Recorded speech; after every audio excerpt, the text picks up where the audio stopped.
નર્મદા જિલ્લામાંથી પસાર થતું વાપી આસામ રાજ્ય નેશનલ હાઈવે 56ના વિરુદ્ધમાં આજે ખેડૂતોએ રાજપીપળાના પ્રાંત અધિકારીને આવેદનપત્ર આપ્યું।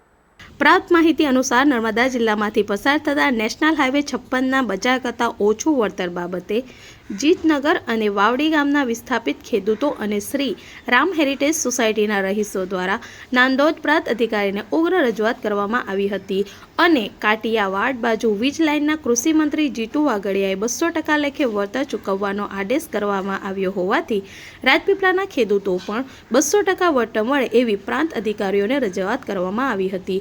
જો ખેડૂતોની માંગ નહીં સ્વીકારવામાં આવે તો આમરણાંતના આંદોલનની ચીમકી ઉચ્ચારવામાં આવી છે।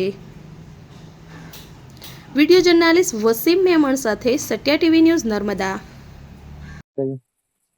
આજે જીતનગર અને વાવડી ગામના ખેડૂતોની જે જમીનો નેશનલ હાઈવે ઓથોરિટી એવોર્ડ કરીને સંપાદન કરેલું છે, જેમાં માત્ર જંત્રી ભાવ 2022માં 2011ની જંત્રીનો ભાવનો આધાર લઈને 2022નો એવોર્ડ કરેલો છે। એમાં પણ 2024ના 12મા મહિનામાં એવોર્ડ કરેલો, જેની જાણ 17 મહિના પછી નાયબ કલેક્ટર કરી રહ્યા છે।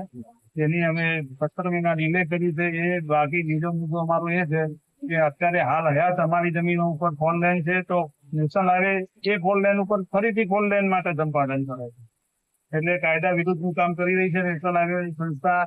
સ્થળ ઉપર કોઈ સર્વે કર્યા વગર કોઈની પાઇપો, બોર, કુવા, બાંધકામ કોઈ ધ્યાને લીધેલ નથી અને એવોર્ડ જાહેર કરી દીધો છે એક તરફથી। બીજો મુદ્દો અમારો એવો છે કે ભાઈ અત્યારે હાલ વીજ પોલ માટેની જે આંદોલન ચાલી રહ્યું છે ખેડૂતોનું, જે ખેડૂતોએ સખત આંદોલન ભૂખ હડતાલ ઉપર કરી છે, એ રીતે અમે પણ અમારા ખેડૂતો ભૂખ હડતાલ ઉપર બેસવાના છીએ। જેના કારણે જો હજી આજે અમે એ અરજી આપીને જાણ કરી છે કે ભાઈ અમે આજથી આંદોલન ચાલુ કરવાના હોવાથી અને અમારો જે સુધારો કરવાનો પરિપક્વ કરો સરકારની અંદર નવો, કે જેથી અમારે ખેડૂતોને જંત્રી નહીં પણ બજાર ભાવના ડબલ પૈસા અમને મળવા જોઈએ, તો અમે આગળ કામ કરવા દઈશું, નહીં તો અમે જમીનોનો કબજો આપવાના નથી।